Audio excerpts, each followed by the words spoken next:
T B എന്നതിന്റെ പൂർണ്ണരൂപം എന്ത്? ട്യൂബർകുലോസിസ്. ടി ബി എന്നത് ട്യൂബർകുലോസിസ് എന്നതിന്റെ ചുരുക്കപ്പേരാണ്. മൈക്കോബാക്ടീരിയം ട്യൂബർകുലോസിസ് എന്ന ബാക്ടീരിയ മൂലമുണ്ടാകുന്ന ഒരു പകർച്ചവ്യാധിയാണിത്. പ്രധാനമായും ശ്വാസകോശങ്ങളെയാണ് ഇത് ബാധിക്കുന്നത്, എന്നാൽ ശരീരത്തിലെ മറ്റ് അവയവങ്ങളെയും ബാധിക്കാം. TFT എന്നതിന്റെ പൂർണ്ണരൂപം എന്ത്? Thin film transistor. TFT എന്നത് തിൻ ഫിൽം ട്രാൻസിസ്റ്റർ എന്നതിന്റെ ചുരുക്കപ്പേരാണ്. LCD ലിക്വിഡ് ക്രിസ്റ്റൽ ഡിസ്പ്ലേ സ്ക്രീനുകളിൽ ഓരോ പിക്സലിനെയും നിയന്ത്രിക്കാൻ ഉപയോഗിക്കുന്ന ഒരുതരം ട്രാൻസിസ്റ്ററാണിത്. ഉയർന്ന മിഴിവുള്ള ഡിസ്പ്ലേകൾക്ക് ഇത് സഹായകമാണ്. TNT എന്നതിന്റെ പൂർണ്ണരൂപം എന്ത്? ട്രൈനൈട്രോടോല്യൂയിൻ. TNT എന്നത് ട്രൈനൈട്രോടോല്യൂയിൻ എന്നതിന്റെ ചുരുക്കപ്പേരാണ്. ഇത് ഒരു രാസസംയുക്തവും സ്ഫോടക വസ്തുവുമാണ്. സൈനിക ആവശ്യങ്ങൾക്കും ഖനനത്തിനും ഇത് വ്യാപകമായി ഉപയോഗിക്കുന്നു. കമ്പ്യൂട്ടിംഗ് മേഖലയിൽ AGP എന്നതിന്റെ പൂർണ്ണരൂപം എന്ത്? Accelerated graphics port. AGP എന്നത് ആക്സലറേറ്റഡ് ഗ്രാഫിക്സ് പോർട്ട് എന്നതിന്റെ ചുരുക്കപ്പേരാണ്. കമ്പ്യൂട്ടറുകളിൽ ഗ്രാഫിക്സ് കാർഡുകളെ മദർബോർഡുമായി ബന്ധിപ്പിക്കുന്നതിനുള്ള ഒരു ഹൈ സ്പീഡ് പോർട്ടായിരുന്നു ഇത്. PCI എക്സ്പ്രസിന്റെ വരവോടെ ഇതിന്റെ ഉപയോഗം കുറഞ്ഞു. ഒരു CPU-ൽ ALU എന്നത് എന്തിനെ സൂചിപ്പിക്കുന്നു? Arithmetic logic unit. Computer central processing യൂണിറ്റിന്റെ CPU ഒരു പ്രധാന ഭാഗമാണ് ALU. ഗണിതശാസ്ത്രപരമായ പ്രവർത്തനങ്ങളും കൂട്ടൽ, കുറക്കൽ മുതലായവ, ലോജിക്കൽ പ്രവർത്തനങ്ങളും, തുല്യത, താരതമ്യം മുതലായവ ഇത് നിർവഹിക്കുന്നു. കമ്പ്യൂട്ടറിലെ ഡാറ്റ പ്രോസസ്സിംഗിന് ALU അത്യന്താപേക്ഷിതമാണ്. ASCII എന്നത് എന്തിനെ സൂചിപ്പിക്കുന്നു? American standard code for information interchange. കമ്പ്യൂട്ടറുകളിലും മറ്റ് ഇലക്ട്രോണിക് ഉപകരണങ്ങളിലും ടെക്സ്റ്റ് പ്രതിനിധീകരിക്കാൻ ഉപയോഗിക്കുന്ന ഒരു ക്യാരക്ടർ എൻകോഡിംഗ് സ്റ്റാൻഡേർഡാണ് ASCII. ഇത് ഇംഗ്ലീഷ് അക്ഷരങ്ങൾ, അക്കങ്ങൾ, ചിഹ്നങ്ങൾ എന്നിവയെല്ലാം ഓരോ കോഡുകളായി രൂപാന്തരപ്പെടുത്തുന്നു. വിവരങ്ങൾ കൈമാറുന്നതിനും പ്രദർശിപ്പിക്കുന്നതിനും ഇത് വളരെ പ്രധാനമാണ്. ഒരു പ്രോഗ്രാമിംഗ് ഭാഷയെന്ന നിലയിൽ ബേസിക് എന്നത് എന്തിനെ സൂചിപ്പിക്കുന്നു? Beginners all purpose symbolic instruction code. Basic എന്നത് തുടക്കക്കാർക്കായി രൂപകൽപ്പന ചെയ്ത ഒരു ജനപ്രിയ ഹൈ ലെവൽ പ്രോഗ്രാമിംഗ് ഭാഷയാണ്. 1960കളിൽ വികസിപ്പിച്ചെടുത്ത ഇത് കമ്പ്യൂട്ടർ പ്രോഗ്രാമിംഗ് പഠിക്കുന്നത് ലളിതമാക്കാൻ സഹായിച്ചു. ഇന്നും വിവിധ രൂപങ്ങളിൽ ഇതിന്റെ സ്വാധീനം കാണാം. BIOS എന്നത് എന്തിനെ സൂചിപ്പിക്കുന്നു? Basic input output system. ഒരു കമ്പ്യൂട്ടർ ഓൺ ചെയ്യുമ്പോൾ ആദ്യം പ്രവർത്തിക്കുന്ന സോഫ്റ്റ്വെയറാണ് BIOS.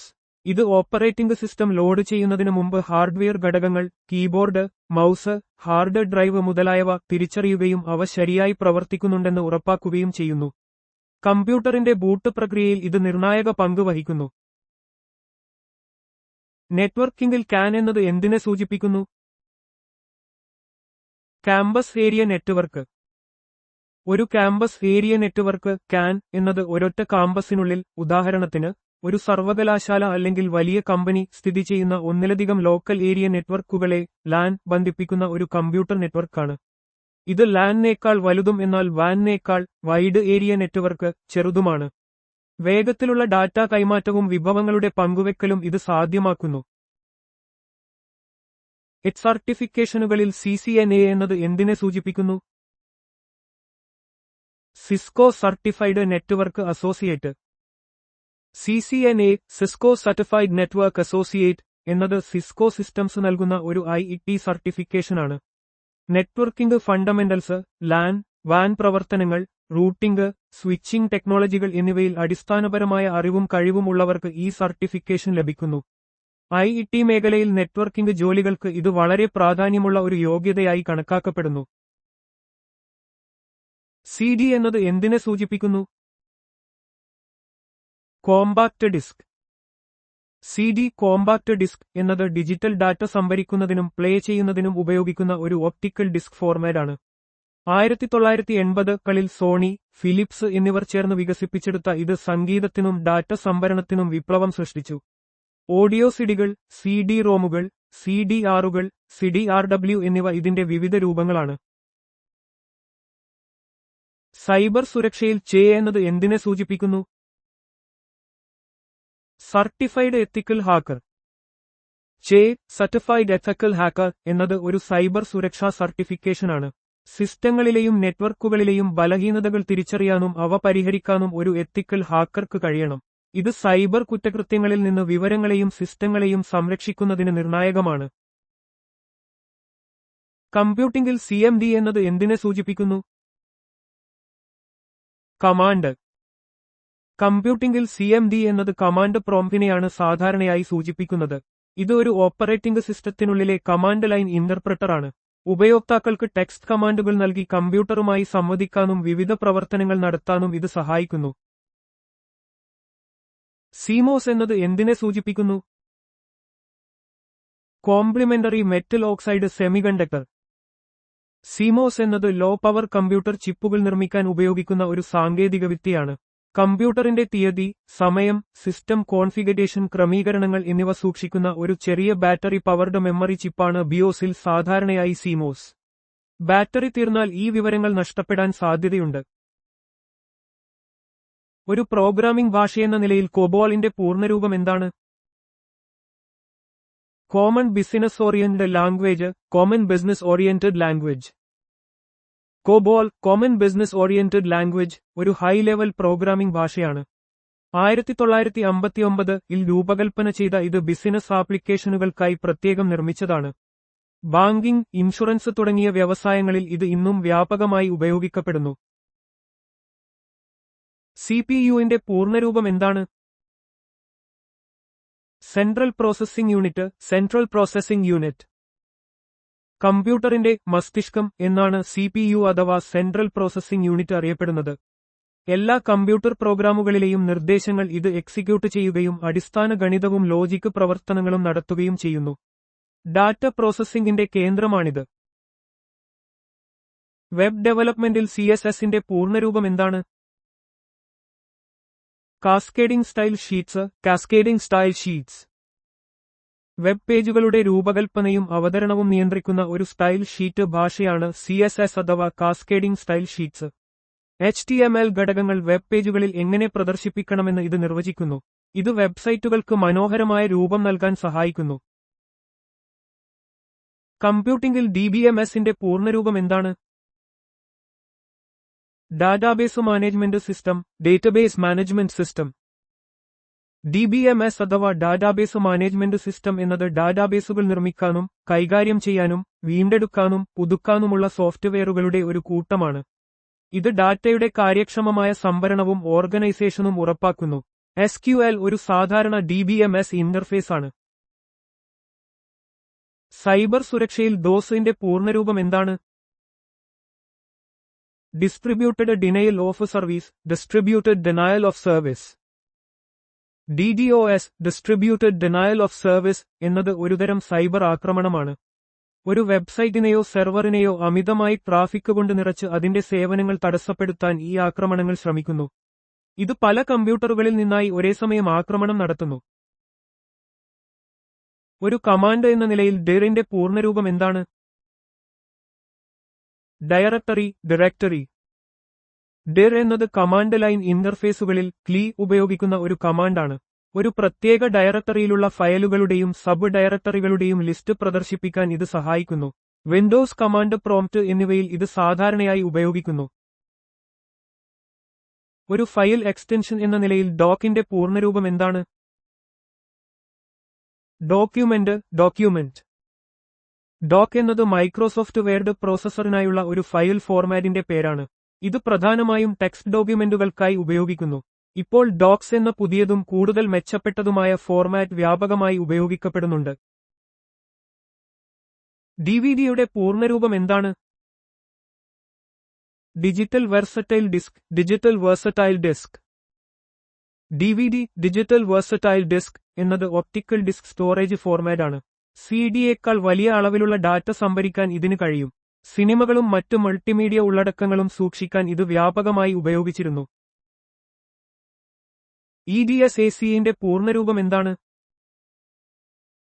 Electronic delay storage automatic calculator, electronic delay storage automatic calculator. EDSAC, electronic delay storage automatic calculator, ആദ്യകാല ബ്രിട്ടീഷ് കമ്പ്യൂട്ടറുകളിൽ ഒന്നാണ്. ഇത് 1949-ൽ കേംബ്രിഡ്ജ് സർവകലാശാലയിലാണ് നിർമ്മിച്ചത്.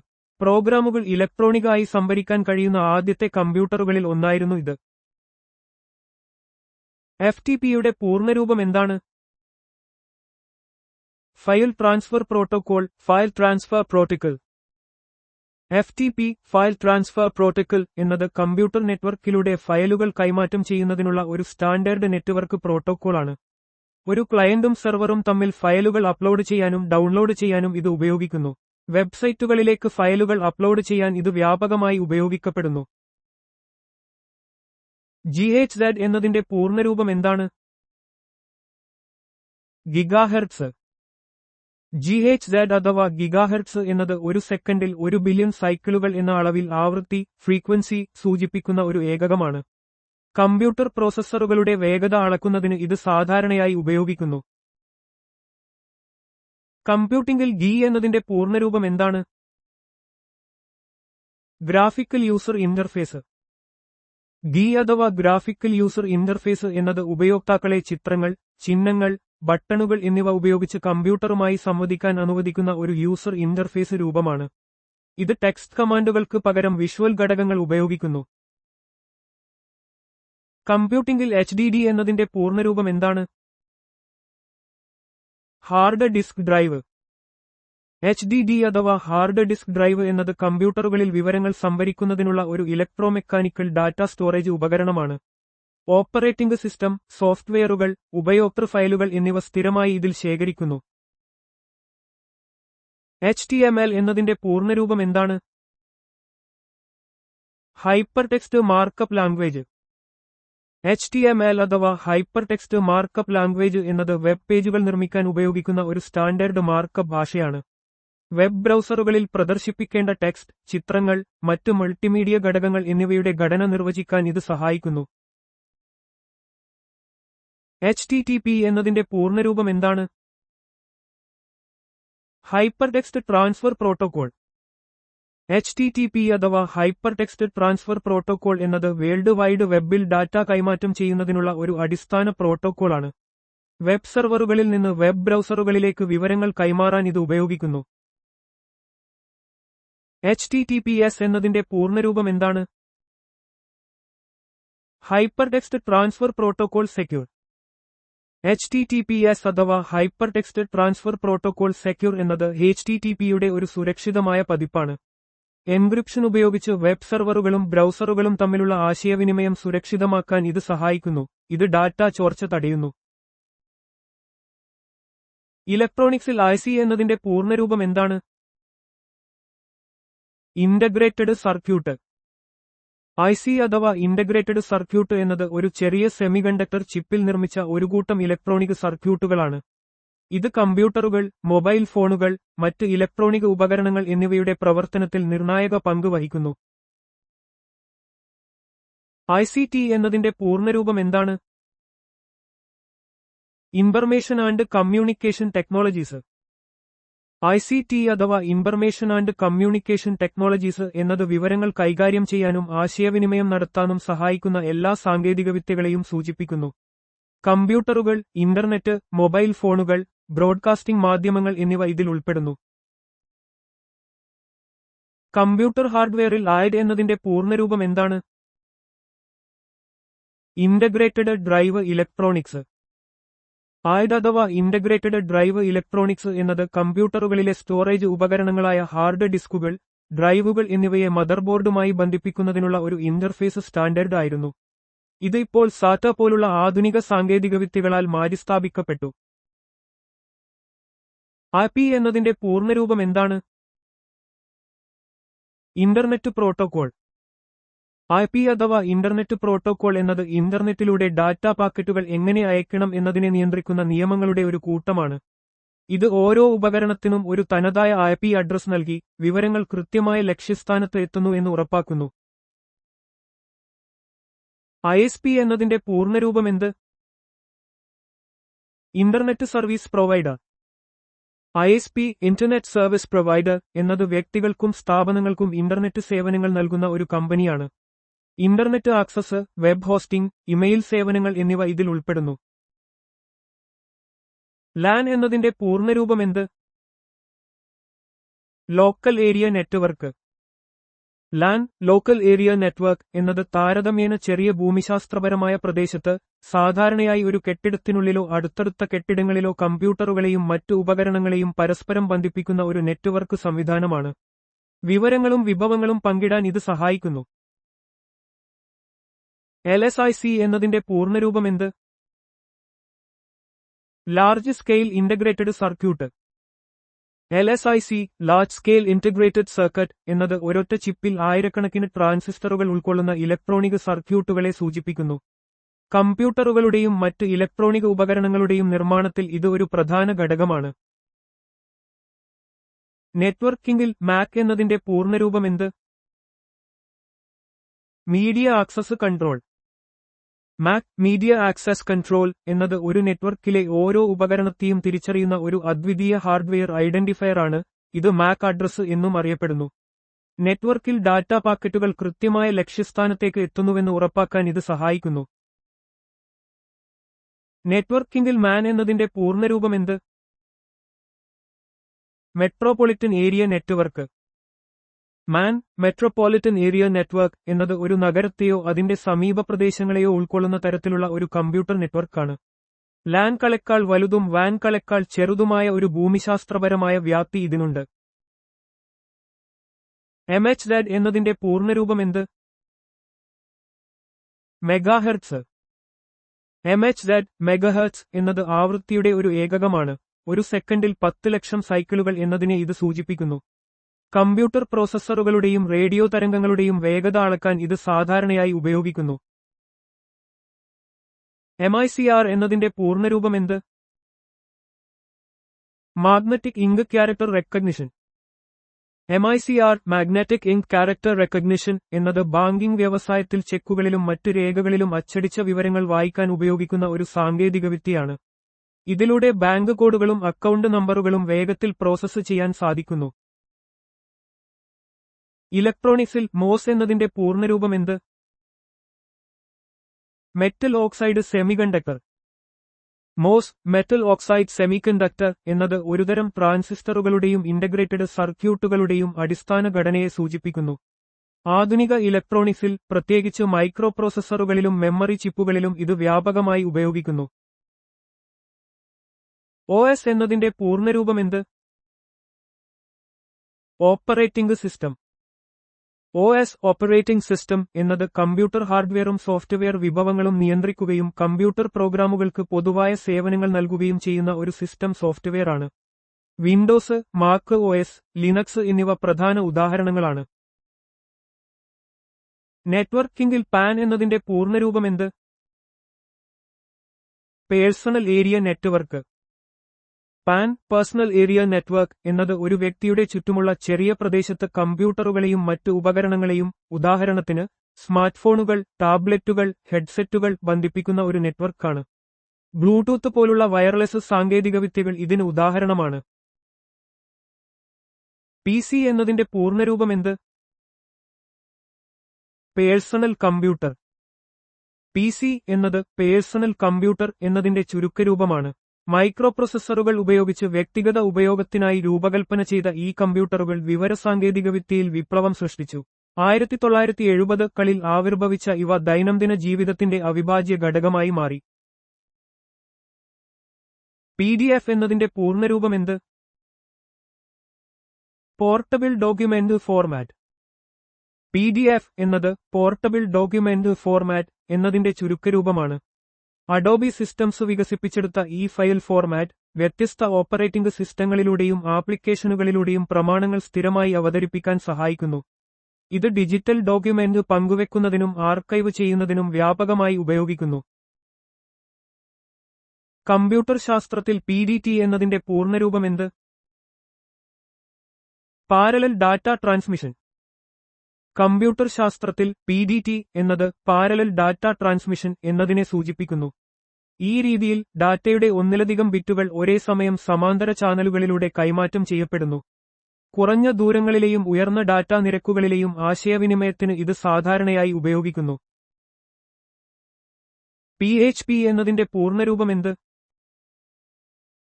PHP hypertext preprocessor. PHP എന്നത് PHP ഹൈപ്പർടെക്സ്റ്റ് പ്രീപ്രൊസസ്സർ എന്നതിന്റെ ചുരുക്കരൂപമാണ്. ഇത് വെബ് ഡെവലപ്മെന്റിനായി പ്രത്യേകം രൂപകൽപ്പന ചെയ്ത ഒരു open source server side scripting ഭാഷയാണ്. ഡാറ്റാബേസുകളുമായി സംവദിക്കാനും ഡൈനാമിക് വെബ് പേജുകൾ നിർമ്മിക്കാനും PHP വ്യാപകമായി ഉപയോഗിക്കുന്നു.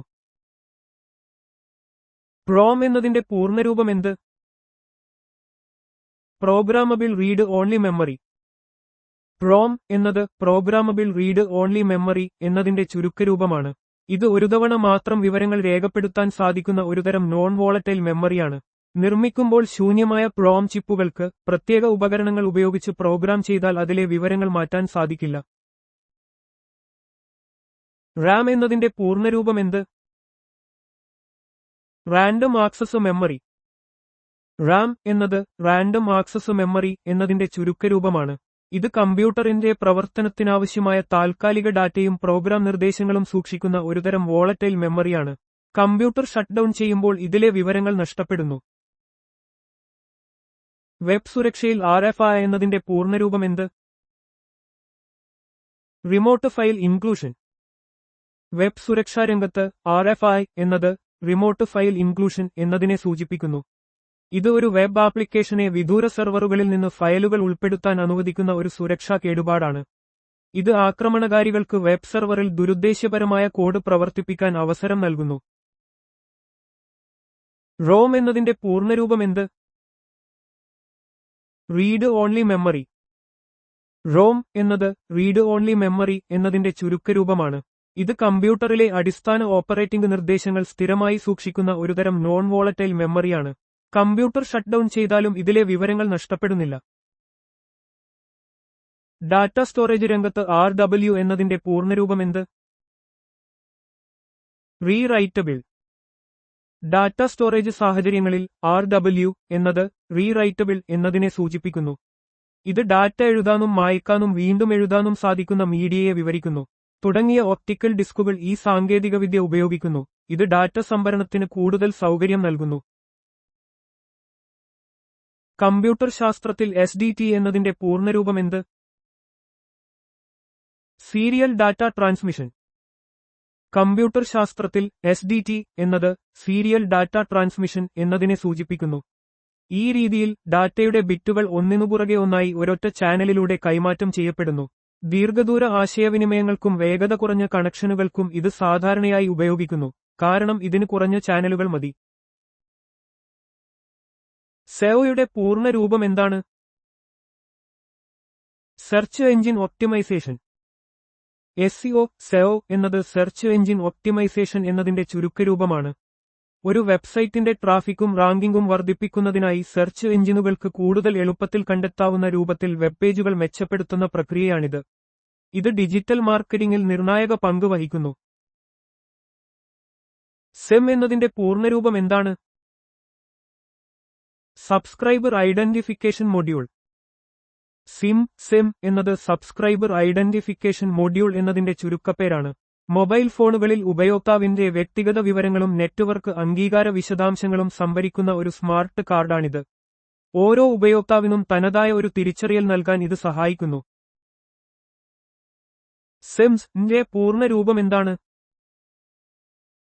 Single inline memory module. SIMs എന്നത് കമ്പ്യൂട്ടറുകളിലെ റാൻഡം ആക്സസ് മെമ്മറിയുടെ RAM ഒരു പഴയ രൂപമായ സിംഗിൾ ഇൻലൈൻ മെമ്മറി മൊഡ്യൂൾ എന്നതിന്റെ ചുരുക്കമാണ്. ഇത് ഒരു സർക്യൂട്ട് ബോർഡിൽ സ്ഥാപിച്ചിട്ടുള്ള RAM ചിപ്പുകളുടെ ഒരു നിരയാണ്. 1980-കളുടെ അവസാനത്തിലും 1990-കളുടെ മധ്യത്തിലും ഇത് സാധാരണയായി ഉപയോഗിച്ചിരുന്നു. SQL എന്നതിന്റെ പൂർണ്ണരൂപം എന്താണ്? Structured query language. SQL എന്നത് സ്ട്രക്ചർഡ് ക്വറി ലാംഗ്വേജ് എന്നതിന്റെ ചുരുക്കപ്പേരാണ്. ഡാറ്റാബേസുകൾ കൈകാര്യം ചെയ്യാനും അതിലെ വിവരങ്ങൾ എടുക്കാനും ഉപയോഗിക്കുന്ന ഒരു പ്രോഗ്രാമിംഗ് ഭാഷയാണിത്. റിലേഷണൽ ഡാറ്റാബേസ് മാനേജ്മെന്റ് സിസ്റ്റങ്ങളിൽ RDBMS ഡാറ്റ സംഭരിക്കുന്നതിനും വീണ്ടെടുക്കുന്നതിനും കൈകാര്യം ചെയ്യുന്നതിനും SQL വളരെ പ്രധാനമാണ്. TCP-യുടെ പൂർണ്ണരൂപം എന്താണ്? Transmission control protocol. TCP എന്നത് ട്രാൻസ്മിഷൻ കൺട്രോൾ പ്രോട്ടോകോൾ എന്നതിന്റെ ചുരുക്കപ്പേരാണ്. ഇന്റർനെറ്റിലൂടെ ഡാറ്റാ പാക്കറ്റുകൾ വിശ്വസനീയമായി കൈമാറുന്നതിന് ഇത് സഹായിക്കുന്നു. IP-യുമായി ചേർന്ന് പ്രവർത്തിക്കുന്ന ഇത് ഡാറ്റ കൃത്യമായും ക്രമമായും ലക്ഷ്യസ്ഥാനത്ത് എത്തുന്നു എന്ന് ഉറപ്പാക്കുന്നു. UNIVAC എന്നതിന്റെ പൂർണ്ണരൂപം എന്താണ്? Universal automatic computer. UNIVAC UNIVAC എന്നത് യൂണിവേഴ്സൽ ഓട്ടോമാറ്റിക് കമ്പ്യൂട്ടർ എന്നതിന്റെ ചുരുക്കപ്പേരാണ്. ഇത് വാണിജ്യ ആവശ്യങ്ങൾക്കായി നിർമ്മിച്ച ആദ്യത്തെ ഡിജിറ്റൽ കമ്പ്യൂട്ടറുകളിൽ ഒന്നാണ്. 1951-ൽ റെമിംഗ്ടൺ റാൻഡ് എന്ന കമ്പനി ഇത് വിപണിയിലെത്തിച്ചു. ഡാറ്റാ പ്രോസസ്സിംഗ് മേഖലയിൽ ഇത് വലിയ മുന്നേറ്റങ്ങൾക്ക് വഴിയൊരുക്കി. URLന്റെ പൂർണ്ണരൂപം എന്താണ്? Universal resource locator. URL എന്നത് യൂണിവേഴ്സൽ റിസോഴ്സ് ലൊക്കേറ്റർ എന്നതിന്റെ ചുരുക്കപ്പേരാണ്. ഒരു വെബ് പേജിന്റെയോ ഫയലിന്റെയോ അല്ലെങ്കിൽ ഇന്റർനെറ്റിലെ മറ്റേതെങ്കിലും ഉറവിടത്തിന്റെയോ വിലാസം വ്യക്തമാക്കുന്ന ഒരു സംവിധാനമാണിത്. വെബ് ബ്രൗസറുകൾ വിവരങ്ങൾ കണ്ടെത്താനും പ്രദർശിപ്പിക്കാനും URL ഉപയോഗിക്കുന്നു. USB എന്നതിന്റെ പൂർണ്ണരൂപം എന്താണ്? Universal serial bus. USB എന്നത് യൂണിവേഴ്സൽ സീരിയൽ ബസ് എന്നതിന്റെ ചുരുക്കപ്പേരാണ്. കമ്പ്യൂട്ടറുകളിലേക്ക് ബാഹ്യ ഉപകരണങ്ങളെ പെൻഡ്രൈവുകൾ, മൗസ്, കീബോർഡ് മുതലായവ ബന്ധിപ്പിക്കുന്നതിനുള്ള ഒരു സാധാരണ ഇന്റർഫേസാണിത്. ഡാറ്റ കൈമാറ്റത്തിനും പവർ നൽകുന്നതിനും ഇത് ഉപയോഗിക്കുന്നു. USSDയുടെ പൂർണ്ണരൂപം എന്താണ്? Unstructured supplementary service data. USSD എന്നത് അൺസ്ട്രക്ചർഡ് സപ്ലിമെന്ററി സർവീസ് ഡാറ്റ എന്നതിന്റെ ചുരുക്കപ്പേരാണ്. മൊബൈൽ ഫോണുകളിൽ GSM നെറ്റ്വർക്കുകളിലൂടെ തത്സമയ വിവര കൈമാറ്റം നടത്താൻ ഉപയോഗിക്കുന്ന ഒരു പ്രോട്ടോക്കോളാണിത്. ബാലൻസ് പരിശോധിക്കുക, മിസ്ഡ് കോൾ അലേർട്ടുകൾ സ്വീകരിക്കുക തുടങ്ങിയ സേവനങ്ങൾക്ക് ഇത് സാധാരണയായി ഉപയോഗിക്കുന്നു. VDU എന്നതിന്റെ പൂർണ്ണരൂപം എന്താണ്? Visual display unit. VDU എന്നത് വിഷ്വൽ ഡിസ്പ്ലേ യൂണിറ്റ് എന്നതിന്റെ ചുരുക്കപ്പേരാണ്. കമ്പ്യൂട്ടറുകളിൽ നിന്നും ലഭിക്കുന്ന വിവരങ്ങൾ ദൃശ്യരൂപത്തിൽ പ്രദർശിപ്പിക്കുന്ന ഒരു ഔട്ട്പുട്ട് ഉപകരണമാണിത്. കമ്പ്യൂട്ടർ മോണിറ്ററുകളും ടെലിവിഷൻ സ്ക്രീനുകളും VDUവിന്റെ ഉദാഹരണങ്ങളാണ്. VGA-യുടെ പൂർണ്ണരൂപം എന്താണ്? Visual graphic adapter. കമ്പ്യൂട്ടറുകളിൽ ചിത്രങ്ങൾ പ്രദർശിപ്പിക്കുന്നതിന് ഉപയോഗിക്കുന്ന ഒരു സ്റ്റാൻഡേർഡ് ഡിസ്പ്ലേ ഇന്റർഫേസ് ആണ് VGA. ഇത് കമ്പ്യൂട്ടറിലെ ഗ്രാഫിക്സ് കാർഡിനെ മോണിറ്ററുമായി ബന്ധിപ്പിക്കുന്നു. VPN എന്നതിന്റെ പൂർണ്ണരൂപം എന്താണ്? Virtual private network. ഒരു പൊതു നെറ്റ്വർക്കിലൂടെ സ്വകാര്യവും സുരക്ഷിതവുമായ കണക്ഷൻ സ്ഥാപിക്കാൻ VPN സഹായിക്കുന്നു. ഇത് ഡാറ്റാ സ്വകാര്യതയും സുരക്ഷയും വർദ്ധിപ്പിക്കുന്നു. WAN-ന്റെ പൂർണ്ണരൂപം എന്താണ്? Wide area network. വിശാലമായ ഭൂമിശാസ്ത്രപരമായ പ്രദേശങ്ങളെ ബന്ധിപ്പിക്കുന്ന ഒരു കമ്പ്യൂട്ടർ നെറ്റ്വർക്ക് ആണ് WAN. ഇന്റർനെറ്റ് ഒരു WAN-ന്റെ ഉദാഹരണമാണ്. WLAN എന്നതിന്റെ പൂർണ്ണരൂപം എന്താണ്? Wireless local area network. വയറുകൾ ഉപയോഗിക്കാതെ കമ്പ്യൂട്ടറുകളെയും മറ്റ് ഉപകരണങ്ങളെയും ഒരു പരിമിത പ്രദേശത്ത് ബന്ധിപ്പിക്കുന്ന ഒരു നെറ്റ്വർക്ക് ആണ് WLAN. വൈഫൈ ഇതിന് ഉദാഹരണമാണ്. WWW-ന്റെ പൂർണ്ണരൂപം എന്താണ്? World wide web. ഇന്റർനെറ്റിലൂടെ പരസ്പരം ബന്ധിപ്പിച്ച ഹൈപ്പർ ടെക്സ്റ്റ് ഡോക്യുമെന്റുകളുടെ ഒരു സിസ്റ്റമാണ് വേൾഡ് വൈഡ് വെബ്. വെബ് ബ്രൗസറുകൾ ഉപയോഗിച്ച് ഇത് ആക്സസ് ചെയ്യാൻ കഴിയും. XML എന്നതിന്റെ പൂർണ്ണരൂപം എന്താണ്? Extensible markup language. കമ്പ്യൂട്ടറുകൾക്കും മനുഷ്യർക്കും വായിക്കാൻ കഴിയുന്ന രൂപത്തിൽ ഡാറ്റ എൻകോഡ് ചെയ്യാൻ ഉപയോഗിക്കുന്ന ഒരു മാർക്ക് അപ്പ് ഭാഷയാണ് XML. വെബ് സർവീസുകളിൽ ഇത് വ്യാപകമായി ഉപയോഗിക്കുന്നു. സൈബർ സുരക്ഷയിൽ XXS എന്നതിന്റെ പൂർണ്ണരൂപം എന്താണ്? Cross site scripting. വെബ് ആപ്ലിക്കേഷനുകളിൽ സാധാരണയായി കാണുന്ന ഒരുതരം സുരക്ഷാ ദുർബലതയാണ് ക്രോസ് സൈറ്റ് സ്ക്രിപ്റ്റിംഗ് XSS. ദുരുപയോഗം ചെയ്യുന്ന കോഡുകൾ വെബ് പേജുകളിലേക്ക് കടത്തിവിട്ട് ഉപയോക്താക്കളെ ആക്രമിക്കാൻ ഇത് അനുവദിക്കുന്നു. അന്തർസംസ്ഥാന നദികളുടെയോ നദീതടങ്ങളുടെയോ ജലവുമായി ബന്ധപ്പെട്ട തർക്കങ്ങൾ തീർപ്പാക്കാൻ വ്യവസ്ഥ ചെയ്യുന്ന അനുച്ഛേദം ഏതാണ്? അനുച്ഛേദം 262. അനുച്ഛേദം 262 പ്രകാരം അന്തർസംസ്ഥാന നദികളുടെയോ നദീതടങ്ങളുടെയോ ജലവിതരണവും നിയന്ത്രണവുമായി ബന്ധപ്പെട്ട തർക്കങ്ങൾ തീർപ്പാക്കാൻ പാർലമെന്റിന് നിയമം നിർമ്മിക്കാം. ഈ വിഷയങ്ങളിൽ കോടതികൾക്ക് അധികാരമില്ലെന്ന് പാർലമെന്റിന് നിയമം മൂലം വ്യവസ്ഥ ചെയ്യാം. ഏത് ഗണിതശാസ്ത്രജ്ഞനാണ് അബേലിന്റെ സിദ്ധാന്തവുമായി ബന്ധപ്പെട്ടിരിക്കുന്നത്?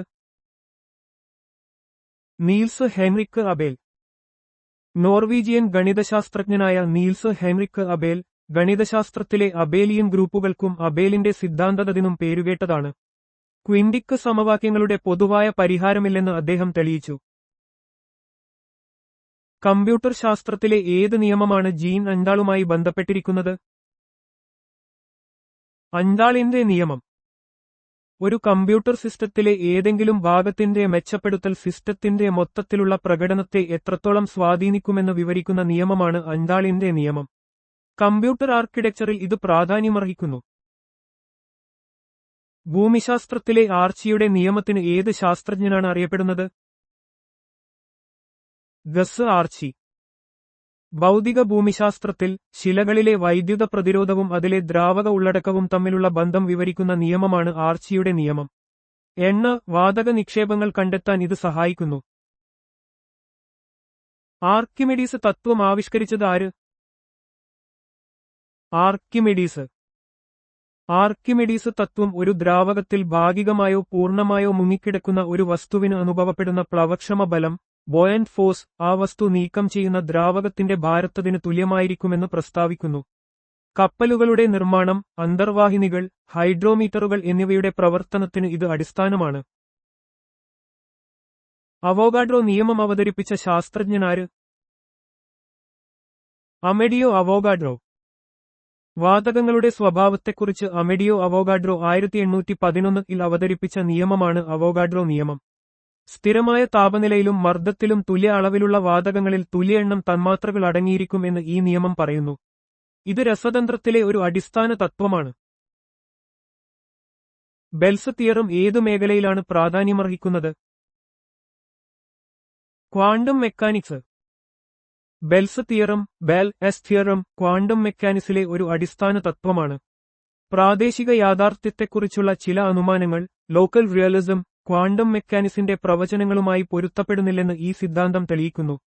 ക്വാണ്ടം എൻറ്റാങ്കിൾമെന്റിന്റെ നിലനിൽപ്പിന് ഇത് സൈദ്ധാന്തിക അടിത്തറ നൽകുന്നു. ഗണിതശാസ്ത്രത്തിലെ ബെൻഫോർഡ് നിയമവുമായി ബന്ധപ്പെട്ടിരിക്കുന്ന വ്യക്തിയാര്? ഫ്രാങ്ക് ബെൻഫോർഡ്. ബെൻഫോർഡ് നിയമം, ബെൻഫഡ് എസ് ലോ, അല്ലെങ്കിൽ ഫസ്റ്റ് ഡിജിറ്റ് നിയമം, യഥാർത്ഥ ലോകത്തിലെ അക്കങ്ങളുടെ പല ഡാറ്റാസെറ്റുകളിലും ആദ്യ അക്കം 1 ആകാനുള്ള സാധ്യത കൂടുതലാണെന്നും വലിയ അക്കങ്ങൾ ആദ്യമായി വരാനുള്ള സാധ്യത കുറവാണെന്നും പറയുന്നു. സാമ്പത്തിക ഡാറ്റയിലെ ക്രമക്കേടുകൾ, തിരഞ്ഞെടുപ്പ് തട്ടിപ്പുകൾ തുടങ്ങിയവ കണ്ടെത്താൻ ഈ നിയമം ഉപയോഗിക്കാറുണ്ട്. ഭൗതികശാസ്ത്രത്തിലെ ഏത് തത്വമാണ് ഡാനിയൽ ബെർണൂലിയുടെ പേരിൽ അറിയപ്പെടുന്നത്? ബെർണൂലിയുടെ തത്വം. ഡാനിയൽ ബെർണൂലിയുടെ തത്വം, ബെർണൂലി എസ് പ്രിൻസിപ്പൽ അനുസരിച്ച്, ഒരു ദ്രാവകം ഫ്ലൂയിഡ് പ്രവഹിക്കുമ്പോൾ അതിന്റെ വേഗത കൂടുന്നതിനനുസരിച്ച് അതിന്റെ മർദ്ദം കുറയുന്നു. വിമാനങ്ങൾ പറത്തുന്നതിനും കാർബ്യൂറേറ്ററുകൾ പ്രവർത്തിപ്പിക്കുന്നതിനും ഡ്രാഗ് ഉണ്ടാകുന്നതിനും പിന്നിലെ അടിസ്ഥാനപരമായ ഒരു തത്വമാണിത്. ഇലക്ട്രോമാഗ്നറ്റിക്സിലും ഫ്ലൂയിഡ് ഡൈനാമിക്സിലും ഉപയോഗിക്കുന്ന ഏത് നിയമമാണ് ജീൻ ബാപ്റ്റിസ്റ്റ് ബയോട്ടും ഫെലിക്സ് സാവാർട്ടും ചേർന്നുള്ളതാണ്? ബയോട്ട് സാവാർട്ട് നിയമം. ബയോട്ട് സാവാർട്ട് നിയമം, ബയോട്ട് സാവാർട്ട് ലോ, ഒരു വൈദ്യുത പ്രവാഹം ഒരു നിശ്ചിത ബിന്ദുവിലുണ്ടാക്കുന്ന കാന്തികക്ഷേത്രം, മാഗ്നറ്റിക് ഫീൽഡ് കണക്കാക്കാൻ സഹായിക്കുന്നു. വൈദ്യുതകാന്തികശാസ്ത്രത്തിലെ ഇലക്ട്രോമാഗ്നറ്റിസം ഒരു അടിസ്ഥാന നിയമമാണിത്. വൈദ്യുത പ്രവാഹത്തിന്റെ ദിശയും തീവ്രതയും കാന്തികക്ഷേത്രത്തെ എങ്ങനെ സ്വാധീനിക്കുന്നു എന്ന് ഇത് വിശദീകരിക്കുന്നു. ബോയിലിന്റെ നിയമം ആവിഷ്കരിച്ചത് ആര്? Robert Boyle. റോബർട്ട് ബോയിൽ 1662 ആവിഷ്കരിച്ച നിയമമാണ് ബോയിലിന്റെ നിയമം, ബോയിൽ എസ് ലോ. സ്ഥിരമായ താപനിലയിൽ ഒരു നിശ്ചിത അളവ് വാതകത്തിന്റെ മർദ്ദം അതിന്റെ വ്യാപ്തത്തിന് വിപരീതാനുപാതികമായിരിക്കും എന്ന് ഈ നിയമം പറയുന്നു. വാതകങ്ങളുടെ സ്വഭാവം പഠിക്കുന്നതിൽ ഇത് ഒരു പ്രധാന അടിസ്ഥാന തത്വമാണ്. ബ്രാഡ്ഫോർഡ് നിയമം പ്രധാനമായും ഏതു മേഖലയിലാണ് പ്രയോഗിക്കുന്നത്? കമ്പ്യൂട്ടർ ശാസ്ത്രം, പ്രത്യേകിച്ച് ബിബ്ലിയോമെട്രിക്സ്, ഇൻഫർമേഷൻ സയൻസ്. ബ്രാഡ്ഫോർഡ് നിയമം, ബ്രാഡ്ഫർഡ് എസ് ലോ, ബിബ്ലിയോമെട്രിക്സിലെ ഒരു തത്വമാണ്. ഒരു വിഷയത്തെക്കുറിച്ചുള്ള ലേഖനങ്ങൾ ഏറ്റവും ഉൽപ്പാദനക്ഷമമായ ജേണലുകളിൽ കേന്ദ്രീകരിക്കുമെന്നും തുടർന്ന് കൂടുതൽ ജേണലുകൾക്ക് കുറഞ്ഞ എണ്ണം ലേഖനങ്ങൾ മാത്രമേ സംഭാവന ചെയ്യാനാകൂ എന്നും ഇത് പറയുന്നു. വിവര സയൻസിലും ലൈബ്രറി മാനേജ്മെന്റിലും ഇത് ഉപയോഗപ്രദമാണ്. CHD ബൈസ് ബലോട്ടിന്റെ പേരിൽ അറിയപ്പെടുന്ന കാലാവസ്ഥാ നിയമം ഏതാണ്? ബൈസ് ബലോട്ട് നിയമം. ബൈസ് ബലോട്ട് നിയമം, ബൈസ് ബാലറ്റ് എസ് ലോ, വടക്കൻ അർദ്ധഗോളത്തിൽ കാറ്റിന് പുറം തിരിഞ്ഞു നിൽക്കുമ്പോൾ താഴ്ന്ന മർദ്ദമുള്ള പ്രദേശം നിങ്ങളുടെ ഇടതുവശത്തും ഉയർന്ന മർദ്ദമുള്ള പ്രദേശം വലതുവശത്തുമായിരിക്കും എന്ന് പ്രസ്താവിക്കുന്നു. ഇത് കാലാവസ്ഥാ പ്രവചനങ്ങളിലും കാറ്റിന്റെ പാറ്റേണുകൾ മനസ്സിലാക്കുന്നതിലും നിർണായകമാണ്. കെയ്ലി ഹാമിൽട്ടൺ തിയറം ഗണിതശാസ്ത്രത്തിലെ ഏത് ശാഖയിലെ ഒരു അടിസ്ഥാന ആശയമാണ്? Linear algebra. Cayley Hamilton theorem, Cayley Hamilton theorem, linear ആൾജിബ്രയിലെ ഒരു അടിസ്ഥാന സിദ്ധാന്തമാണ്. ഓരോ സ്ക്വയർ മാട്രിക്സും അതിന്റെ തന്നെ സ്വഭാവഗുണമുള്ള പോളിനോമിയൽ സമവാക്യത്തെ തൃപ്തിപ്പെടുത്തുന്നു എന്ന് ഇത് പ്രസ്താവിക്കുന്നു. മാട്രിക്സുകളുടെ ഇൻവേഴ്സ്, ഈഗൺ വാല്യൂകൾ തുടങ്ങിയവ കണ്ടെത്തുന്നതിന് ഈ സിദ്ധാന്തം ഉപയോഗപ്രദമാണ്. താപഗതികത്തിലെ ചാൾസ് നിയമവുമായി ബന്ധപ്പെട്ട ശാസ്ത്രജ്ഞന്റെ പേരെന്ത്? Shack Charles. താപഗതികത്തിലെ ഒരു അടിസ്ഥാന നിയമമാണ് ചാൾസ് നിയമം. ഇത് സ്ഥിരമർദ്ദത്തിൽ ഒരു വാതകത്തിന്റെ വ്യാപ്തവും കേവല താപനിലയും തമ്മിലുള്ള നേരനുപാതം വിശദീകരിക്കുന്നു. ഫ്രഞ്ച് ശാസ്ത്രജ്ഞനായ ഷാക്ക് ചാൾസ് ആണ് ഈ നിയമം ആവിഷ്കരിച്ചത്. ചന്ദ്രശേഖർ പരിധി എന്ന നിർണായക ആശയം ഏത് ശാസ്ത്രശാഖയുമായി ബന്ധപ്പെട്ടതാണ്? ജ്യോതിർഭൗതികം, ആസ്ട്രോഫിസിക്സ്. നക്ഷത്രങ്ങളുടെ പരിണാമവുമായി ബന്ധപ്പെട്ട ജ്യോതിർഭൗതികത്തിലെ ഒരു പ്രധാന ആശയമാണ് ചന്ദ്രശേഖർ പരിധി. ഇത് ഒരു വെള്ളക്കുള്ളൻ നക്ഷത്രത്തിന് നിലനിൽക്കാൻ കഴിയുന്ന പരമാവധി പിണ്ഡത്തെ സൂചിപ്പിക്കുന്നു, അതായത് ഏകദേശം സൂര്യന്റെ പിണ്ഡത്തിന്റെ 1.4 മടങ്ങ്. ഇന്ത്യൻ വംശജനായ അമേരിക്കൻ ഭൗതികശാസ്ത്രജ്ഞൻ സുബ്രഹ്മണ്യൻ ചന്ദ്രശേഖറിന്റെ പേരിലാണ് ഈ പരിധി അറിയപ്പെടുന്നത്. കൂളോം നിയമം ആവിഷ്കരിച്ചത് ആര്? Charles Augustine D coulomb. വൈദ്യുത ചാർജുകൾ തമ്മിലുള്ള ബലത്തെക്കുറിച്ച് പ്രതിപാദിക്കുന്ന അടിസ്ഥാന നിയമമാണ് കൂളോം നിയമം. രണ്ട് ബിന്ദു ചാർജുകൾ തമ്മിലുള്ള ആകർഷണ അല്ലെങ്കിൽ വികർഷണ ബലം അവയുടെ ചാർജുകളുടെ ഗുണനബലത്തിന് നേർ അനുപാതത്തിലും അവ തമ്മിലുള്ള ദൂരത്തിന്റെ വർഗ്ഗത്തിന് വിപരീത അനുപാതത്തിലുമായിരിക്കും എന്ന് ഈ നിയമം പറയുന്നു. ഫ്രഞ്ച് ഭൗതികശാസ്ത്രജ്ഞനായ ചാൾസ് അഗസ്റ്റിൻ ഡി കൂളോമാണ് ഇത് ആവിഷ്കരിച്ചത്. ഭൗതികശാസ്ത്രത്തിൽ കാന്തികതയുമായി ബന്ധപ്പെട്ട് പിയറി ക്യൂറിയുമായി ബന്ധപ്പെട്ട നിയമം ഏതാണ്? ക്യൂറി നിയമം. പദാർത്ഥങ്ങളുടെ കാന്തിക സ്വഭാവങ്ങളെക്കുറിച്ച് പ്രതിപാദിക്കുന്ന ഒരു നിയമമാണ് ക്യൂറി നിയമം. ഒരു പാരാമാഗ്നറ്റിക് പദാർത്ഥത്തിന്റെ കാന്തിക സംവേദനത്വം അതിന്റെ കേവല താപനിലയ്ക്ക് വിപരീത അനുപാതത്തിലായിരിക്കും എന്ന് ഈ നിയമം പറയുന്നു. ഫ്രഞ്ച് ഭൗതികശാസ്ത്രജ്ഞനായ പിയറി ക്യൂറിയാണ് ഈ നിയമം രൂപീകരിച്ചത്. ഡി അലംബെർട്ടിന്റെ വിരോധാഭാസം, പാരഡോക്സ്, ഏത് ശാസ്ത്രശാഖയിലെ ഒരു ആശയമാണ്? ദ്രവബലതന്ത്രം, ഫ്ലൂയിഡ് ഡൈനാമിക്സ്, ഭൗതികശാസ്ത്രം. ദ്രവബലതന്ത്രത്തിലെ ഒരു പ്രധാന പ്രശ്നമാണ് ഡി അലംബെർട്ടിന്റെ വിരോധാഭാസം. ഇത് ഒരു നിശ്ചിത വേഗതയിൽ ചലിക്കുന്ന ദ്രവത്തിൽ ഒരു വസ്തുവിനുമേൽ വലിച്ചിഴക്കൽ ബലം, ഡ്രാഗ് ഫോഴ്സ്, ഇല്ല എന്ന് സൈദ്ധാന്തികമായി തെളിയിക്കുന്നു. എന്നാൽ ഇത് യഥാർത്ഥ നിരീക്ഷണങ്ങൾക്ക് വിരുദ്ധമാണ്. ജീൻലെ റോണ്ട് ഡി അലംബെർട്ട് എന്ന ഫ്രഞ്ച് ഗണിതശാസ്ത്രജ്ഞനാണ് ഈ ആശയം മുന്നോട്ടുവെച്ചത്. ഭാഗിക മർദ്ദങ്ങളുമായി ബന്ധപ്പെട്ട് ജോൺ ഡാൾട്ടണുമായി ചേർത്ത് പറയുന്ന നിയമം ഏതാണ്? ഡാൾട്ടന്റെ ഭാഗിക മർദ്ദ നിയമം. വാതകങ്ങളുടെ മിശ്രിതത്തിലെ ഭാഗിക മർദ്ദങ്ങളെക്കുറിച്ച് പ്രതിപാദിക്കുന്ന നിയമമാണ് ഡാൾട്ടന്റെ ഭാഗിക മർദ്ദ നിയമം. പ്രതിപ്രവർത്തനമില്ലാത്ത വാതകങ്ങളുടെ ഒരു മിശ്രിതത്തിന്റെ ആകെ മർദ്ദം ഓരോ വാതകത്തിന്റെയും ഭാഗിക മർദ്ദങ്ങളുടെ തുകയ്ക്ക് തുല്യമായിരിക്കും എന്ന് ഈ നിയമം പറയുന്നു. ഇംഗ്ലീഷ് രസതന്ത്രജ്ഞനും ഭൗതികശാസ്ത്രജ്ഞനുമായ ജോൺ ഡാൾട്ടണാണ് ഇത് ആവിഷ്കരിച്ചത്. ദ്രവബലതന്ത്രത്തിലെ ഡാർസി നിയമവുമായി ബന്ധപ്പെട്ടത് ആര്? Henry Darcy. ഭൂഗർഭജലത്തിന്റെ ഒഴുക്കിനെക്കുറിച്ചുള്ള ഡാർസി നിയമം ഒരു സുഷിരമുള്ള മാധ്യമത്തിലൂടെയുള്ള ദ്രവത്തിന്റെ ഒഴുക്കിന്റെ വേഗതയെക്കുറിച്ച് വിശദീകരിക്കുന്നു. ഈ നിയമം ജലശാസ്ത്രം, മണ്ണുശാസ്ത്രം, പെട്രോളിയം എഞ്ചിനീയറിംഗ് തുടങ്ങിയ മേഖലകളിൽ നിർണായകമാണ്. ഫ്രഞ്ച് എഞ്ചിനീയറായ ഹെൻറി ഡാർസിയുടെ പേരിലാണ് ഈ നിയമം അറിയപ്പെടുന്നത്. ഒരു അന്തർസംസ്ഥാന കൗൺസിൽ രൂപീകരിക്കുന്നതിന് വ്യവസ്ഥ ചെയ്യുന്ന അനുച്ഛേദം ഏതാണ്? അനുച്ഛേദം 263. അനുച്ഛേദം 263 സംസ്ഥാനങ്ങൾ തമ്മിലുള്ള തർക്കങ്ങൾ അന്വേഷിക്കുന്നതിനും പരിഹരിക്കുന്നതിനും പൊതു താൽപ്പര്യമുള്ള വിഷയങ്ങളിൽ ചർച്ചകൾ നടത്തുന്നതിനും ശുപാർശകൾ നൽകുന്നതിനുമായി ഒരു അന്തർസംസ്ഥാന കൗൺസിൽ സ്ഥാപിക്കാൻ രാഷ്ട്രപതിക്ക് അധികാരം നൽകുന്നു. കേന്ദ്ര സംസ്ഥാന ബന്ധങ്ങൾ മെച്ചപ്പെടുത്തുന്നതിന് ഇത് സഹായകമാണ്. ക്രിസ്റ്റ്യൻ ഡോപ്ലറുടെ പേരിൽ അറിയപ്പെടുന്ന ഭൗതിക പ്രതിഭാസം ഏതാണ്? ഡോപ്ലർ പ്രഭാവം. ശബ്ദമോ പ്രകാശമോ പോലുള്ള തരംഗ സ്രോതസ്സിനും നിരീക്ഷകനും ഇടയിലുള്ള ആപേക്ഷിക ചലനം കാരണം തരംഗത്തിന്റെ ആവൃത്തിയിലോ തരംഗദൈർഘ്യത്തിലോ ഉണ്ടാകുന്ന മാറ്റമാണ് ഡോപ്ലർ പ്രഭാവം. ഓസ്ട്രിയൻ ഭൗതികശാസ്ത്രജ്ഞനായ ക്രിസ്റ്റ്യൻ ഡോപ്ലറാണ് ഈ പ്രതിഭാസം ആദ്യമായി വിശദീകരിച്ചത്.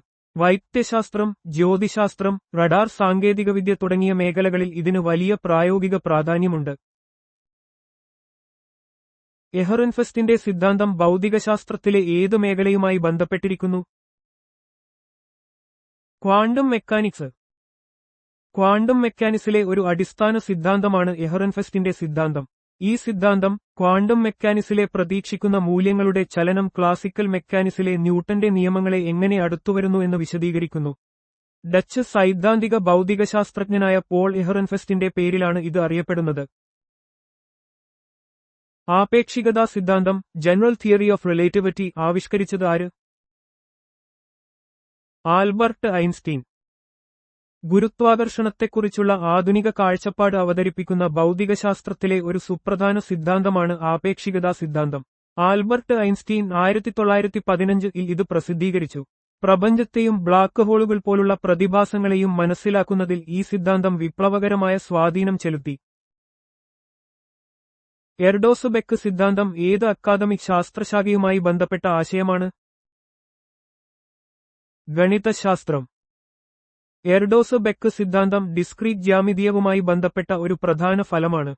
ഇത് ബിന്ദുക്കളുടെയും രേഖകളുടെയും ഘടനയെക്കുറിച്ചുള്ള പഠനത്തിൽ ഉപയോഗിക്കുന്നു. സംയോജിത ഗണിതശാസ്ത്രത്തിലും കമ്പ്യൂട്ടർ സയൻസിലും ഇതിന് പ്രസക്തിയുണ്ട്.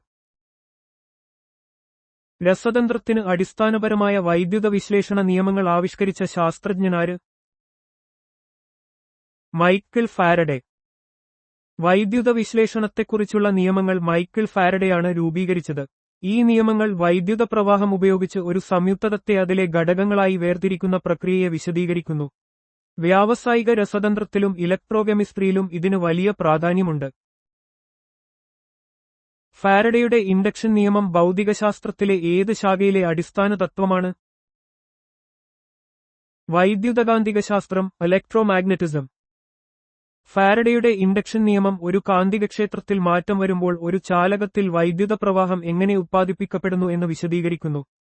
വൈദ്യുത ജനറേറ്ററുകൾ, ട്രാൻസ്ഫോർമറുകൾ തുടങ്ങിയ ഉപകരണങ്ങളുടെ പ്രവർത്തനത്തിന് ഈ തത്വം അടിസ്ഥാനമാണ്. മൈക്കിൾ ഫാരഡെയാണ് ഇത് രൂപീകരിച്ചത്. ഗൗസിന്റെ ഡൈഗാമ സിദ്ധാന്തം ഏതെല്ലാം മേഖലകളുമായി ബന്ധപ്പെട്ടിരിക്കുന്നു?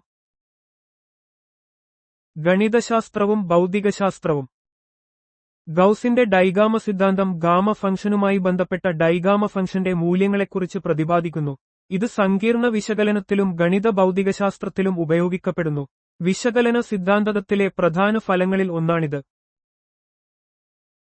ഗൗസിന്റെ ഹൈപ്പർ ജിയോമെട്രിക് സിദ്ധാന്തം പ്രധാനമായും ഏത് അക്കാദമിക് ശാസ്ത്രശാഖകളിലാണ് പ്രസക്തമാകുന്നത്? ഗണിതശാസ്ത്രവും ഭൗതികശാസ്ത്രവും. ഗൗസിന്റെ ഹൈപ്പർ ജിയോമെട്രിക് സിദ്ധാന്തം ഹൈപ്പർ ജിയോമെട്രിക് ശ്രേണിയുടെ തുകയെക്കുറിച്ചുള്ള ഒരു പ്രധാന ഫലമാണ്. ഡിഫറൻഷ്യൽ സമവാക്യങ്ങൾ, ക്വാണ്ടം മെക്കാനിക്സ്, സ്റ്റാറ്റിസ്റ്റിക്സ് തുടങ്ങിയ മേഖലകളിൽ ഇത് പ്രയോജനപ്പെടുന്നു. കാൾ ഫ്രീഡ്രിക്ക് ഗൗസ് ആണ് ഈ സിദ്ധാന്തത്തിന് പിന്നിൽ. സ്റ്റാറ്റിസ്റ്റിക്സിലും സിഗ്നൽ പ്രോസസ്സിംഗിലും വ്യാപകമായി ഉപയോഗിക്കുന്ന ഗൗസിയൻ ഫംഗ്ഷൻ ആരുടെ പേരിലാണ് അറിയപ്പെടുന്നത്? Johann Carl Friedrich Gauss. Bell curve എന്നും അറിയപ്പെടുന്ന ഗൗസിയൻ ഫംഗ്ഷൻ അതിന്റെ സ്രഷ്ടാവായ പ്രശസ്ത ഗണിതശാസ്ത്രജ്ഞൻ കാൾ ഫ്രീഡ്രിക്ക് ഗൗസിന്റെ പേരിലാണ് അറിയപ്പെടുന്നത്. ഇത് പ്രോബബിലിറ്റി സിദ്ധാന്തം, സ്റ്റാറ്റിസ്റ്റിക്സ്, ഭൗതികശാസ്ത്രം, എഞ്ചിനീയറിംഗ് എന്നിവയുൾപ്പെടെ നിരവധി ശാസ്ത്രശാഖകളിൽ അടിസ്ഥാനപരമായ പ്രാധാന്യമുള്ളതാണ്. ഒരു അടിസ്ഥാന തത്വമായ ഗൗസ് നിയമം ഏതെല്ലാം ശാസ്ത്രമേഖലകളിലാണ് പ്രയോഗത്തിൽ വരുന്നത്? ഗണിതശാസ്ത്രവും ഭൗതികശാസ്ത്രവും. ഗൗസ് നിയമം ഒരു അടഞ്ഞ പ്രതലത്തിലൂടെയുള്ള ഫ്ലക്സിനെ പ്രതലത്തിനുള്ളിലെ ചാർജുമായി ബന്ധപ്പെടുത്തുന്നു. വൈദ്യുതകാന്തികത, ഗുരുത്വാകർഷണം തുടങ്ങിയ വിവിധ ഭൗതികശാസ്ത്ര പ്രശ്നങ്ങളിൽ ഇത് പ്രധാനമാണ്. കൂടാതെ ഗണിതശാസ്ത്രത്തിലെ വെക്ടർ കാൽക്കുലസിലും ഇത് ഉപയോഗിക്കുന്നു. കാന്തികതയുമായി ബന്ധപ്പെട്ട ഗൗസ് നിയമം ഏതെല്ലാം ശാസ്ത്രമേഖലകളിലെ ഒരു അടിസ്ഥാന തത്വമാണ്? ഗണിതശാസ്ത്രവും ഭൗതികശാസ്ത്രവും. കാന്തികതയുമായി ബന്ധപ്പെട്ട ഗൗസ് നിയമം കാന്തിക ഏകധ്രുവങ്ങളുടെ മാഗ്നറ്റിക് മോണോപോൾസ് അഭാവം സ്ഥിരീകരിക്കുന്നു. ഏതൊരു അടഞ്ഞ പ്രതലത്തിലൂടെയുള്ള മൊത്തം കാന്തിക ഫ്ലക്സ് പൂജ്യമാണെന്ന് ഇത് പ്രസ്താവിക്കുന്നു. വൈദ്യുതകാന്തിക സിദ്ധാന്തത്തിന്റെ 4 മാക്സ്വെൽ സമവാക്യങ്ങളിൽ ഒന്നാണിത്. വാതകങ്ങളുടെ ഡിഫ്യൂഷൻ, എഫ്യൂഷൻ, അഫ്യൂഷൻ എന്നിവയെക്കുറിച്ച് വിശദീകരിക്കുന്ന ഗ്രഹാമിന്റെ നിയമം ഏത് ശാസ്ത്രശാഖയുമായി ബന്ധപ്പെട്ടതാണ്? താപഗതികം, തെർമോഡൈനാമിക്സ്. തോമസ് ഗ്രഹാം ആവിഷ്കരിച്ച ഗ്രഹാമിന്റെ നിയമം വാതകങ്ങളുടെ വ്യാപന നിരക്ക് അവയുടെ തന്മാത്രകളുടെ ഭാരവർഗ്ഗമൂലത്തിന് വിപരീതാനുപാതികമാണെന്ന് പറയുന്നു.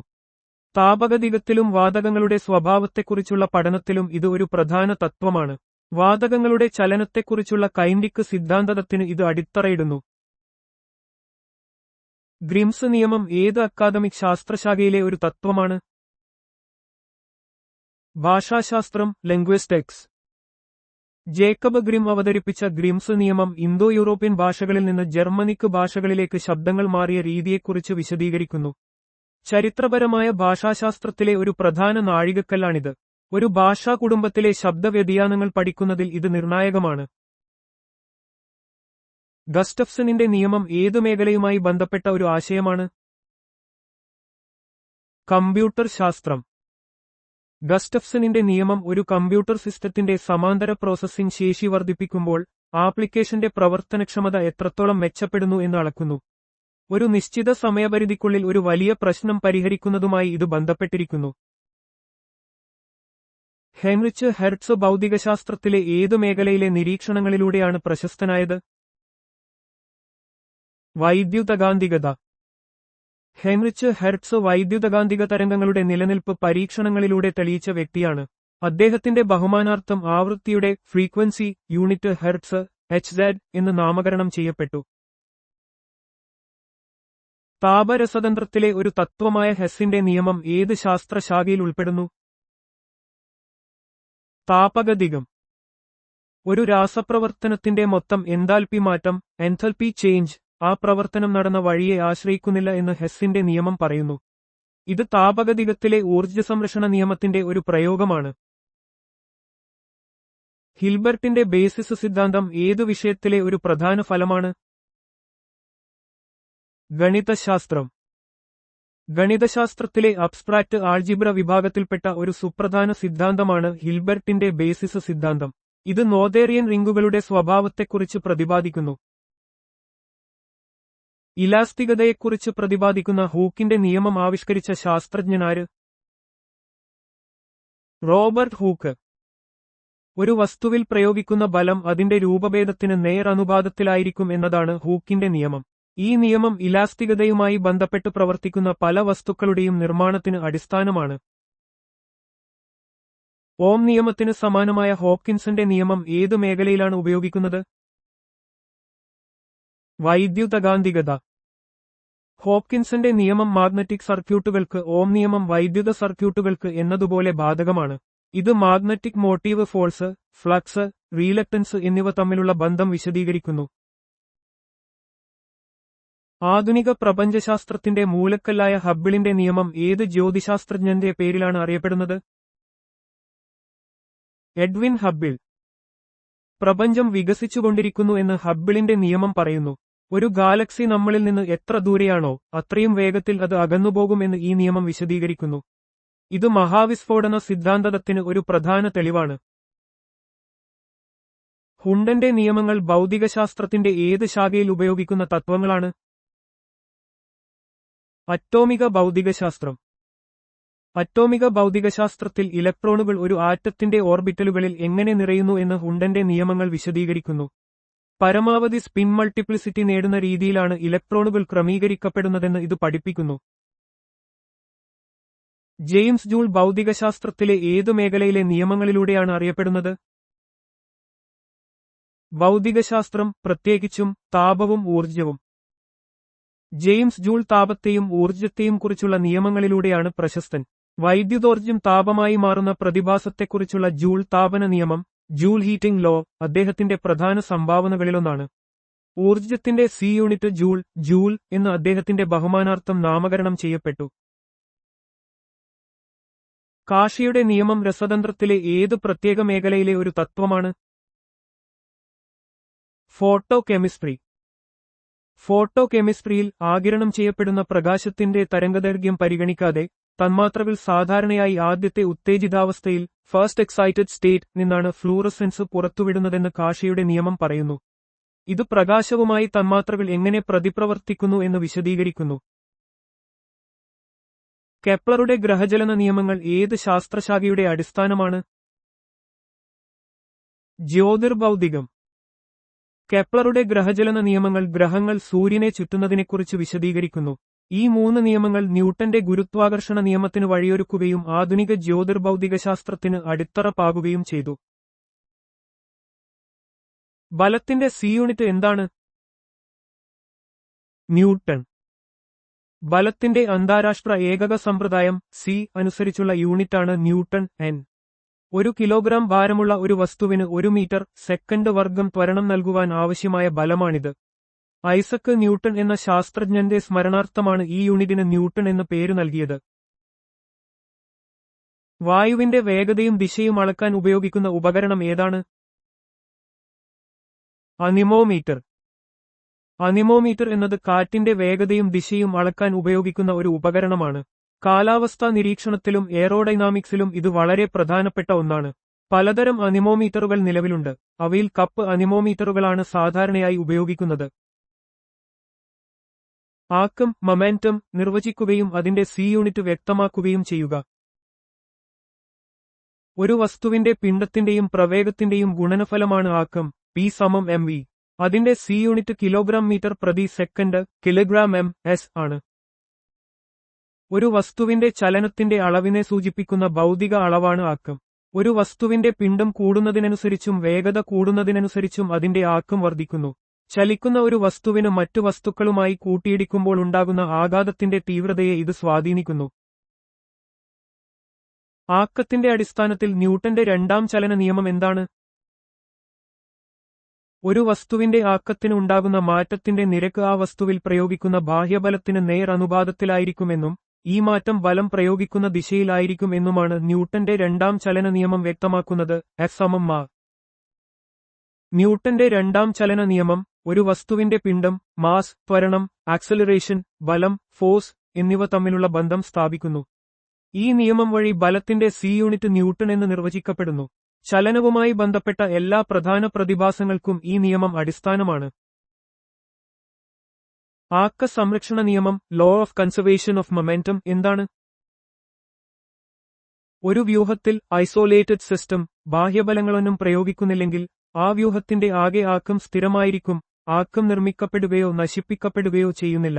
മറിച്ച് ബലങ്ങളുടെ പ്രവർത്തനത്തിലൂടെ കൈമാറ്റം ചെയ്യപ്പെടുക മാത്രമാണ് ചെയ്യുന്നത് എന്ന് ആക്ക സംരക്ഷണ നിയമം പറയുന്നു. ആക്ക സംരക്ഷണ നിയമം ഭൗതികശാസ്ത്രത്തിലെ ഒരു അടിസ്ഥാന തത്വമാണ്. കൂട്ടിയിടികൾ, സ്ഫോടനങ്ങൾ തുടങ്ങിയ സാഹചര്യങ്ങളിൽ ഇത് വളരെ പ്രധാനമാണ്.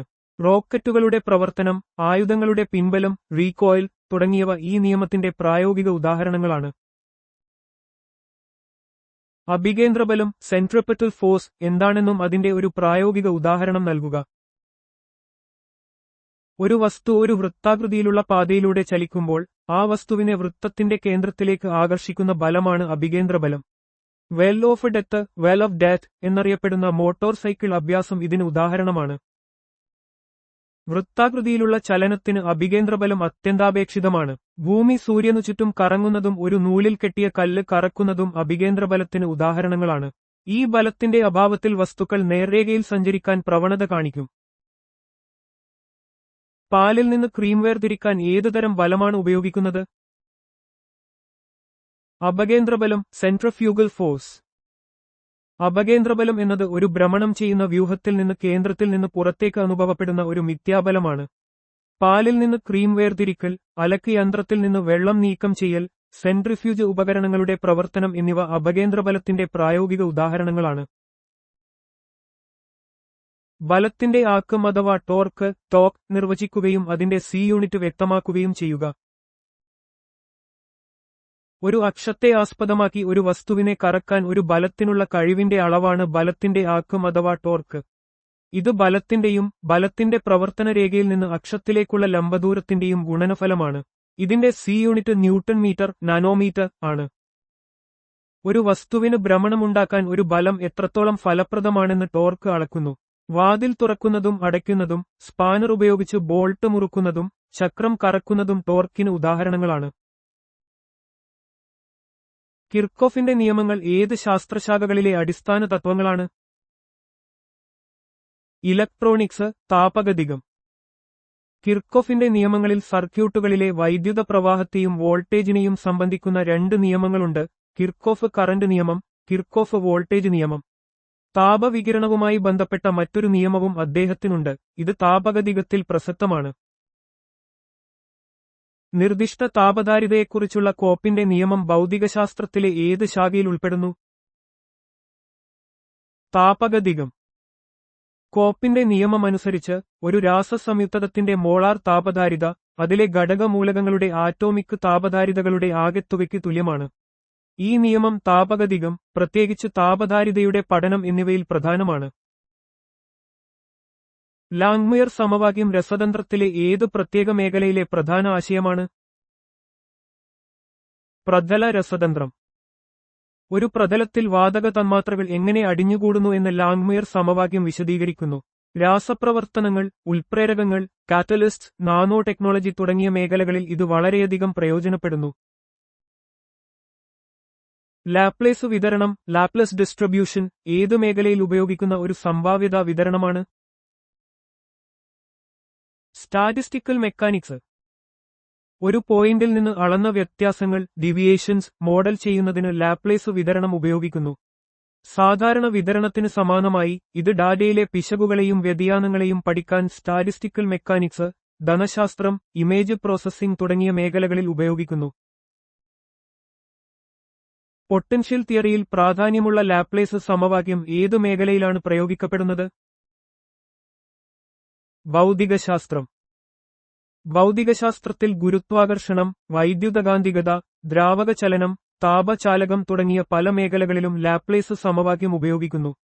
ഇത് ഒരു ഫംഗ്ഷന്റെ രണ്ടാം ഓർഡർ ഭാഗിക ഡെറിവേറ്റീവുകൾ ഉൾപ്പെടുന്ന ഒരു ഭാഗിക ഡിഫറൻഷ്യൽ സമവാക്യമാണ്.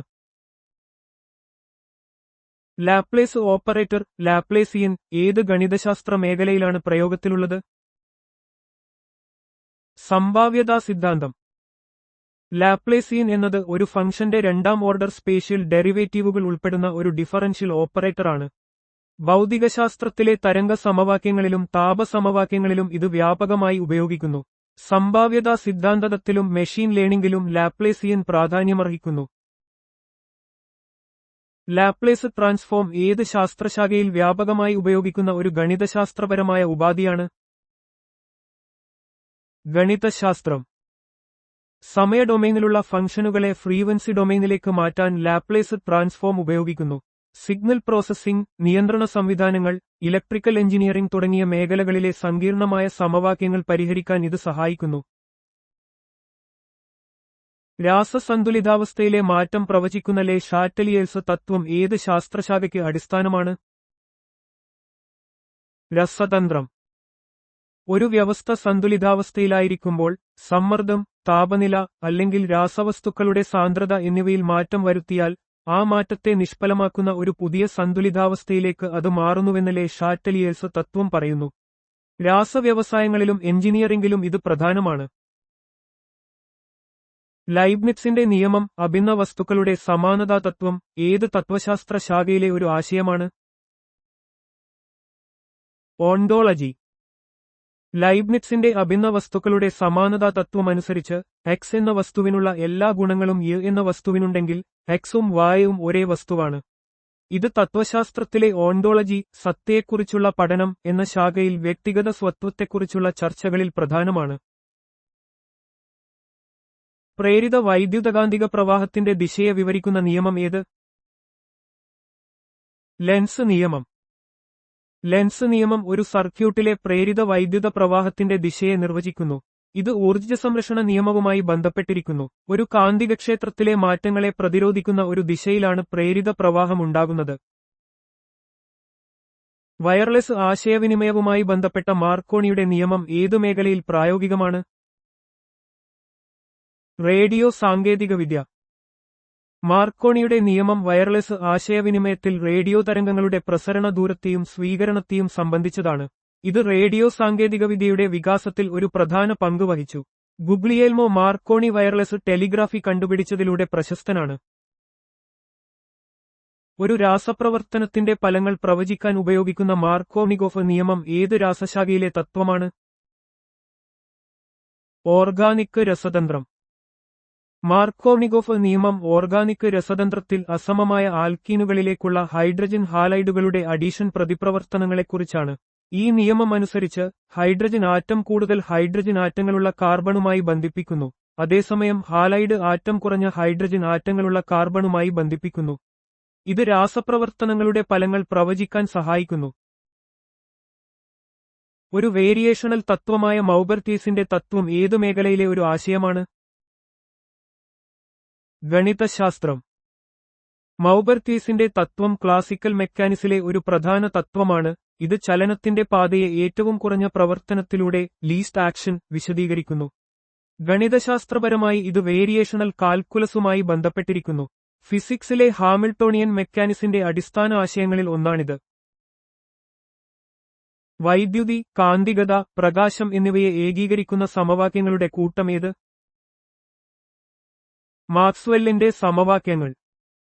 മാക്സ്വെല്ലിന്റെ സമവാക്യങ്ങൾ ക്ലാസിക്കൽ വൈദ്യുതകാന്തികതയുടെ അടിസ്ഥാനം രൂപപ്പെടുത്തുന്ന 4 സമവാക്യങ്ങളാണ്. ഈ സമവാക്യങ്ങൾ വൈദ്യുതി, കാന്തികത, പ്രകാശം എന്നിവ പരസ്പരം ബന്ധിപ്പിക്കുന്നു, കൂടാതെ പ്രകാശത്തെ ഒരു വൈദ്യുതകാന്തിക തരംഗമായി സ്ഥാപിക്കുകയും ചെയ്തു. ജെയിംസ് ക്ലാർക്ക് മാക്സ്വെൽ ഈ സമവാക്യങ്ങൾ 19-ാം നൂറ്റാണ്ടിൽ ക്രോഡീകരിച്ചു. ഗ്രിഗർ മെൻഡൽ ഏത് ശാസ്ത്രശാഖയിലെ അടിസ്ഥാന നിയമങ്ങളിലൂടെയാണ് അറിയപ്പെടുന്നത്? ജനിതകശാസ്ത്രം. ഗ്രിഗർ മെൻഡൽ ജനിതകശാസ്ത്രത്തിന്റെ പിതാവ് എന്നറിയപ്പെടുന്നു. പയർ ചെടികളിൽ നടത്തിയ പരീക്ഷണങ്ങളിലൂടെ അദ്ദേഹം പാരമ്പര്യത്തിന്റെ അടിസ്ഥാന നിയമങ്ങൾ ആവിഷ്കരിച്ചു. ഈ നിയമങ്ങൾ ജനിതകശാസ്ത്ര പഠനത്തിന് അടിത്തറ പാകുകയും ജീവികളിൽ സ്വഭാവഗുണങ്ങൾ എങ്ങനെ കൈമാറ്റം ചെയ്യപ്പെടുന്നു എന്ന് വിശദീകരിക്കുകയും ചെയ്തു. ഒരു ടെലികമ്മ്യൂണിക്കേഷൻ ശൃംഖലയുടെ മൂല്യം വിവരിക്കുന്ന മെറ്റ്കാൾഫിന്റെ നിയമം ഏതു മേഖലയിലെ ആശയമാണ്? നെറ്റ്വർക്ക് സിദ്ധാന്തം. മെറ്റ്കാൾഫിന്റെ നിയമം ഒരു ടെലികമ്മ്യൂണിക്കേഷൻ ശൃംഖലയുടെ മൂല്യം അതിന്റെ ഉപയോക്താക്കളുടെ എണ്ണത്തിന്റെ വർഗത്തിന് ആനുപാതികമാണെന്ന് പറയുന്നു. റോബർട്ട് മെറ്റ്കാൾഫ് ഈ നിയമം എയർനെറ്റ് ശൃംഖലയുടെ പശ്ചാത്തലത്തിൽ ആവിഷ്കരിച്ചു.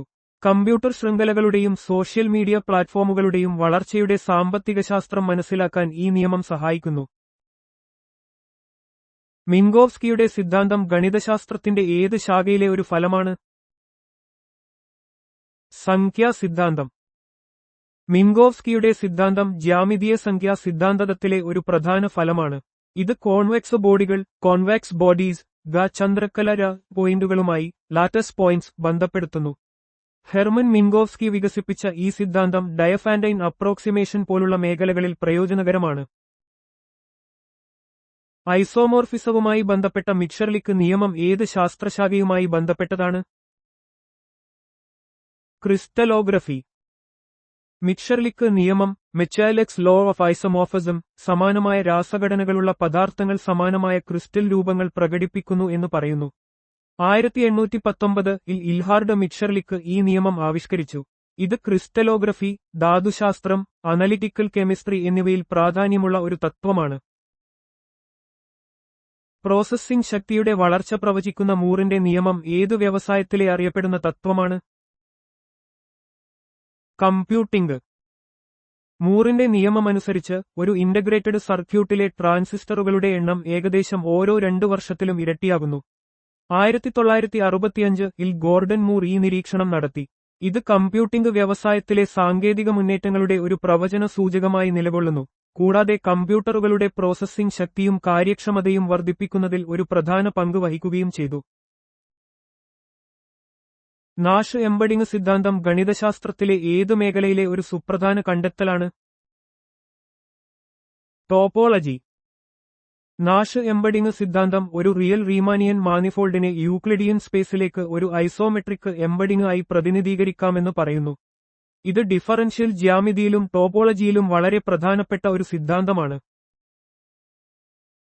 നെർൻസ്റ്റ് സമവാക്യം രസതന്ത്രത്തിലെ ഏത് ശാഖയിലെ ഒരു പ്രധാന ബന്ധമാണ്? ഇലക്ട്രോകെമിസ്ട്രി.